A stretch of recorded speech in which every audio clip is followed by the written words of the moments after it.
Congratulations on the film. Thank you. So Scarlett, 15 years of manifestation has worked. What was the first thing that you did as soon as you found out you're Zora? What was the first thing I did? I called my husband Colin and was like, I'm in Jurassic! Because he knows how meaningful it was. He's still so excited. And it did. It worked. It worked. I manifested it. No, it was actually a lot of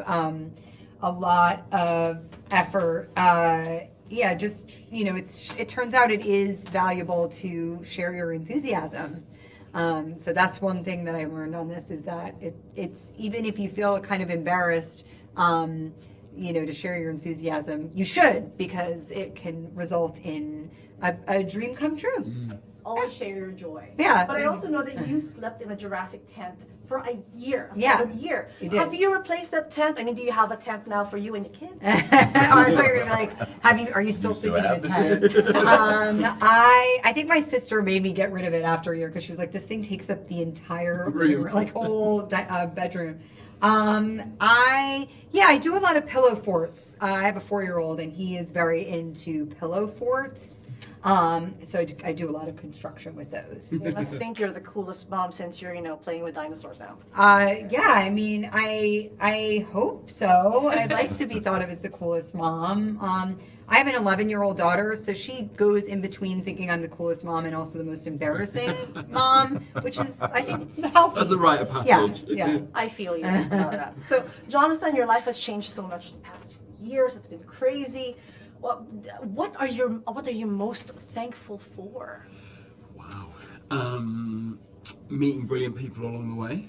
There's a lot of pinch me moments, but we started the press tour in London, and I had about 25 friends and family, obviously starting in a place that I've lived in for so long, and my school friends were there, and really just sort of thankful for those friendships, and real people that sort of keep it all grounded and happy. You know the kiss meme that you guys have? People now say, there's a meme that says, you're the only one that husbands don't mind their wives kissing. Fantastic. Hi, husband. I just have to say that. So, Mahershala, you've been called a hero by Jonathan. Okay. So, what makes What a transition. I know, yeah. Seamless. Because I'm embarrassed for her. Hi, husband. So, but what makes this group special to you? Oh, wow. It's just a lot. It's a collective of good people. A lot of wonderful spirits, a lot of really talented people. We got to spend some real time together outside of work, and I don't know, everybody was ready to bring the joy, bring the light. We had a wonderful time together. There's also in the most extraordinary circumstances, like when I remember us three being cramped in a tiny vent, in the final Yes. sequence. Not 10. No, not a 10. Marshall's favorite. Favorite, yeah. He's like, I'm huge. It was the only time I felt like my size was a benefit on this job, because every other time I would be like, if these guys were like chest deep in grass, I was up to here. Just a ponytail. If the water was down there, all you saw was my ponytail. Finally. Yeah, you really shine in the sewer. Yeah, she was doing cartwheels down the thing, and we were scrooging. At least no one had to carry Scarlett, right? I'm so happy. Really, she came in like a badass. We were like, oh my God, we're all crawling around everywhere. Now, to wrap things up, if you could play God and bring back an extinct creature for just one day, or bring back someone who has passed on, what or who would it be, and why? I went from woolly mammoth to George Michael. Wow. In one thought, which has happened I before. too was like, a dodo bird. My grandma. Who was also Dodo. Grandma Dodo. Yeah. Not this question. Oh my God. Do the animal. I had to put that in. Do the animal. Do the animal. Do the animal. Yeah, Do the animal. What animal? God. You go first. What animal? You've done it, Dodo and Grandma. I mean, I would like to see a dodo bird at some point. I'm trying to think of an extinct animal. Maybe one of those Siberian tigers. Oh, yes. Woolly I mammoth. don't know enough extinct animals. A saber tooth. A saber Or a tooth. person. Oh, I don't know. I'll go with Challenge. I'll go with the saber tooth. Yeah. Good Safer. choices. Very good choices. But I do like George Michael too. So George Michael definitely. Yes. thank you so Thank much. you. for Thank sharing, you. Jonathan. You know what? Prince. Yes! Prince. Yes. Purple Rain Yes. forever. Yes. Thank you so much for that. Come on, where's your? You need to bring back an Tom icon. Petty, David Bowie, you guys. No, Prince for My me. grandma. Grandma Dodo. Thank you. Congratulations on the film, and Rupert, congratulations on your Jurassic Dino baby. I heard about the interesting story behind that birth. Can you please share it with us? Yeah, I mean, without giving anything away, I'd flown home here to New York to surprise my wife. She's not going to give birth for 3 weeks. I go back to England to finish the movie. I'm up 60 feet in the air on a wire, and they're signaling to me, "You've got to come down, your wife's on the phone." I said, "Well, could you tell her I'm a little bit busy? I'm doing something quite important for the film, which you'll find out." And they said, "No, you've got to come down. She says her waters have broken." And I was like, could not think even what that meant. It was so early for the birth. Anyway, that was true. The producers cut me out of the stuff, got me on the last seat of the last plane out. I watched my daughter being born on FaceTime in the lounge of the airport, crying like a baby, and then sat on a Wi-Fi-less flight in the dark, in the middle seat, in like the most weird feeling to go to meet my baby girl. So at least now it's Jurassic World Birth. Just birth. Just birth. We didn't do it twice.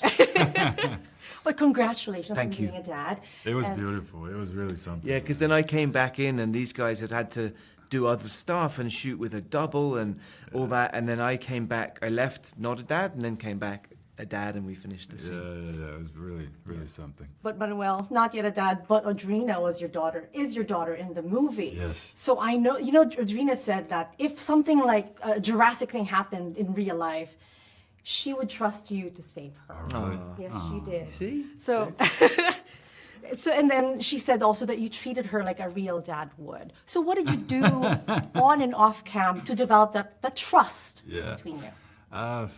I mean, there's so much in the script already, and the talks with Garrett. Again, what she brings to the table, she's such an incredible, talented actor that it's easy. You know, just you react. You're in the moment. You react to what she gives you, and right away, I just wanted to jump and you know, and protect. And I really, you know, I wanted to be like a Latino father because sometimes with the talks with the producers or the guy, like, you maybe a little sweeter. Here's like, no, this is it's been kind of right now, or la chancla, you know. She did say that she likes giving you a hard time, by the way. Oh, she does. Him and David, Oh her my and God, David. those kids gave him such... They bully me throughout crap. the movie. Yeah, they really bully Yeah. me. But no, I love her. She's incredible. So it's easy to to act with actors like that. Now, I have an interesting question I'm asking all of you. If you could play God and bring back an extinct species for just one day, or bring back someone who has passed on, what would it be, or who would it be, and why? Oh my God. Oh man, That's a big one. yeah. Oof. Someone who has passed on of the whole of history. It could be anyone or anything, any what- creature. See what Gandhi would say about where we are right now. I don't know. I mean, we met actually the guy who is bringing back creatures actually in real life last night. Really? Yeah, the dire wolf, the dodo, and the woolly He mammoth. was there? Yeah, Are you serious? yeah. Why I had a nobody really told good me chat this? with him. They think you don't care. But what do you think about that, though? It's like playing God. It's a tricky one. You know, what Michael Crichton was writing about with this book was that very idea. Like, if we play God and we mess around with evolution. Now, some people would say, well, we killed out a lot of these animals, so we're sort of undoing evolution. But what Crichton was talking about, I think, was the exploitation of that, but like a theme park about it. And then, obviously, money, which our film talks about. Is it okay to just make money by exploiting something? Manuel?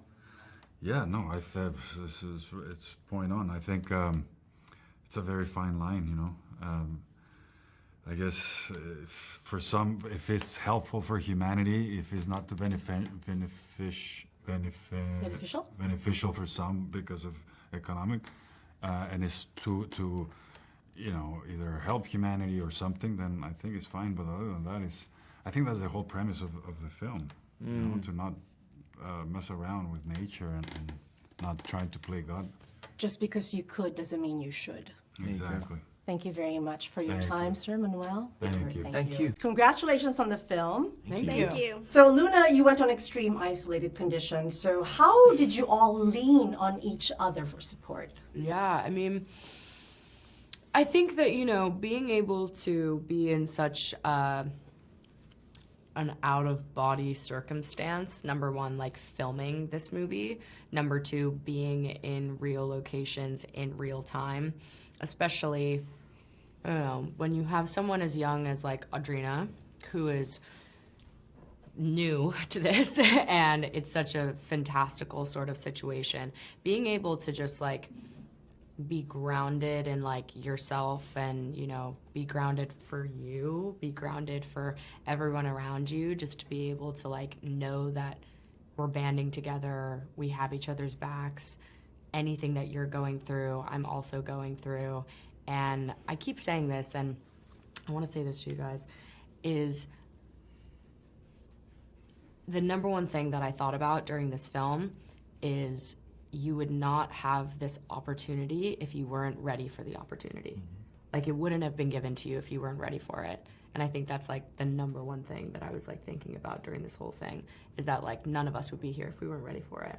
Yeah, it comes when you're ready. Exactly. Now, David, you said that you had to snap yourself out of it when you first met Scarlett, Marshalla, and Jonathan. So what was that moment like for you? Yeah, it wasn't really when I first met them because they were just like pals offset. It was kind of when we first worked with them because so much of our stuff was just the family in Malta and Thailand. And then London was kind of when we really lumped in with everybody else. And it was a weird phenomenon because these people had become my friends. Like, we all hung out a bunch in Thailand and Malta, but now I was working with them and I kind of saw them in the same way that I saw them growing up because I was working with them and I was watching them do their craft, and I just respected their work so much growing up. So I definitely did have to kind of take a step back and be like, yo, you better get your stuff together, man. Did you pinch yourself?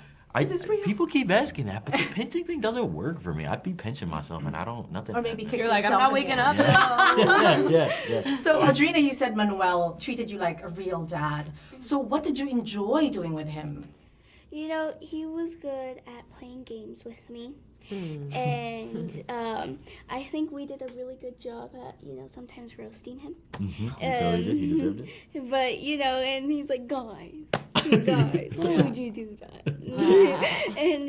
And I really think we did all kind of build, like, this is our dad kind of relationship with Manuel. Yeah. And it was a really good feeling. We definitely built a family unit, us Yeah. four, for sure. Yeah. Now, I'm asking this of the entire cast. If you could play God and bring back an extinct species for one day, or bring someone who has passed on, what or who would it be and why? Dodo bird. The dodo? It's the dodo. It's gotta be the dodo. Aww. Just because I feel like I relate to the dodo in like a lot of. How In what could you sense? like it? I just feel like we're both misunderstood. That, honestly, you give dodo. Thank you. I see appreciate it. that for Yeah, sure. That's my answer. Yeah, what about you? I don't know. That's a hard one. That's a hard one. Yeah. Can it be a dinosaur? Yes. Let's do the Alkalops. I really think if they brought back the Alkalops, it would be amazing. Why? Because you look like the alcohol. Oh, maybe not. What would I say? What are the updates on the polar bears? Are they still around? Well, thank God. Thank God, right? They're too cute to be extinct.